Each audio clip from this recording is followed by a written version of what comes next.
It also helps to understand how the two of us are wired uniquely for our needs. It's predictable. We know what men need and what women need that are unique from each other.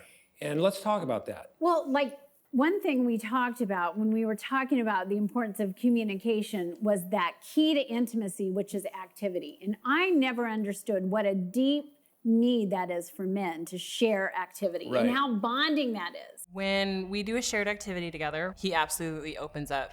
All I have to do is just shut up and he starts talking. You have to be walking. We can't be sitting. You gotta be walking. When we go on a hike and we're both just huffing and puffing up the mountain, like we'll stop and just have a moment of just, he's just opening up. So when we walk, we dive deep into the things that we gotta deal with. It's always really cool. I had a chance to learn that lesson in a very painful way, actually. We, after we come through this early marriage season where not early marriage, but early parenting season, I should say, 15 years into our marriage, we'd had this crazy crisis year, medical emergencies. For the very first time ever, we were getting away, just the two of us. Yeah, so this was after like an intense period of 911 calls, our little guy's on an oxygen tank. Multiple surgeries, crazy But we're stress. getting this reprieve, and so we're flying from Seattle to Maui for a little break, just 3 days to kind of recharge our batteries. We land in Hawaii, we have enough time left to just pull on our swimsuits and run out to the pool and capture the last few hours. Just before the sun goes down. Yeah, exactly. So we head out to the pool. It's beautiful and warm and wonderful. And you start making a fast track. A beeline to the slide, because this isn't your normal swimming pool, not anyone that I've seen before. It had current in it, you know what I mean? This was like an incredible playground. And I said, look at this slide, we gotta go down the slide. And it's gonna be on this mountain thing. Meanwhile, I'm headed straight for the jacuzzi, right? Because I have had the most stressful year of my life, and all I can picture is getting inside a jacuzzi and just relaxing and melting away and having no responsibility and just sharing that moment with you. Right. He's headed to the slide, and I'm like, I gotta get used to the water. I'm not even ready for that. And he's like, no, come on over. I said, let's just do this one thing real quick, and then we'll go to the jacuzzi. And she says, no, I want to go to the jacuzzi right now. I said, just come up and look at it. So she climbs up these stairs, and she's looking down the mountain. And you remember what you said? Well, I was scared. I said, I don't even think I want to go on that slide. I don't think this looks scary. I said, there are 4-year-olds on this slide.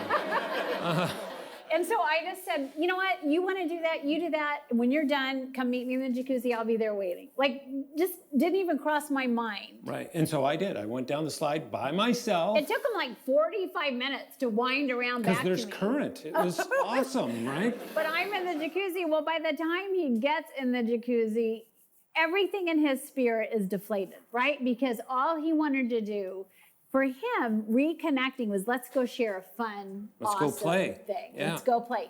For me, reconnecting was, let's go talk. Let's go sit eye to eye in the jacuzzi. And I didn't get it. So by the time he climbed in, he was already feeling so mad at me that we had this terrible fight. We had this epic fight in the jacuzzi in paradise. Right. All the little kids jump out of the jacuzzi and run away. And we're sitting in Hawaii crying, basically. And learned another lesson, shared activity. It's huge. It's everything. Like, I wish I understood how different that need is for you. And another one for men is that we need to remember that women need to be cherished, right? Men need shared activity, but a woman needs to be cherished. This is something most men have no idea what it means to cherish a woman. In fact, there's been studies done. You ask women to list the top 10 things they need from their man. Cherished is almost inevitable, like 98% you will be sure cherished is listed for a woman. Recently, we've had a lot of home projects, and this is something Jared is very passionate about. For John, work is everything to him, and it's like, it is his child, and so he would come home really late when we first got married. He'd come home at like 7 or 8. Then he realized that that was like so important to me to spend time with my husband.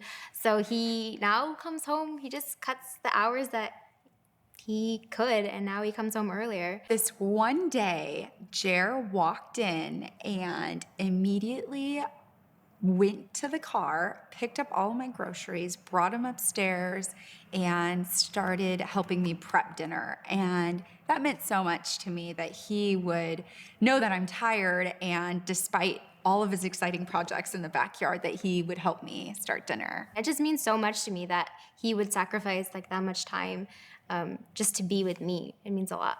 You ask men to list the top 100 things they need from a woman. You'll be hard-pressed to find a guy that goes, well, I know one thing, she better cherish me, right?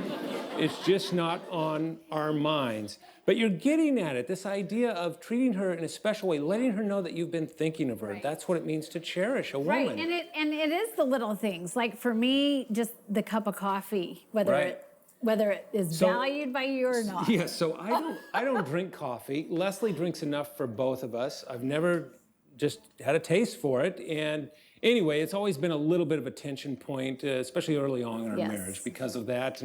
And years and years ago, because we travel a fair bit with our speaking engagements and so on, we were passing through O'Hare Airport, and they had just opened up the first Starbucks in O'Hare, okay? And we got off the plane, and Leslie goes, let's go. It's brand new. Let's go check out the Starbucks. I'm like, all right. So we go to the Starbucks, and we're standing in line, and as we're there, I'm looking up at the board, and I see all the items and the prices, and I realize the prices are more in the airport than they are in a normal Starbucks, and I said, this is highway robbery. They're ripping us off. And Leslie went, yeah, you know, she didn't care. And I said, well, this is ridiculous. I'm not going to pay for coffee when they're doing this to us, you know? And she said, oh, come on, you know, it's just a cup of coffee. I said, no, this is not, remember I got spiritual. I said, this is not good stewardship. Wanted to see if that might work, you know? And she just was like, no, come on, I'm just going to get a cup. I said, I'm not having anything to do with this. And we had a little tiff, and it wasn't a fight, but a little tiff. And You I walked away. walked away. I stayed right in line, waiting for my coffee. And then I went down, I'm looking out the terminal and looking out the window at planes and stuff, and I thought, Parrot, what are you, an idiot? Just go back and be with your wife. It's just a cup of coffee. And I remember that really was a moment that I had an insight on cherishing Leslie. She loves that. She loves that coffee. And so I went back and I apologized to her. And by the way, what do you think we do every time we go through O'Hare Airport these days? Yeah, we get ripped off as soon as we get off that plane.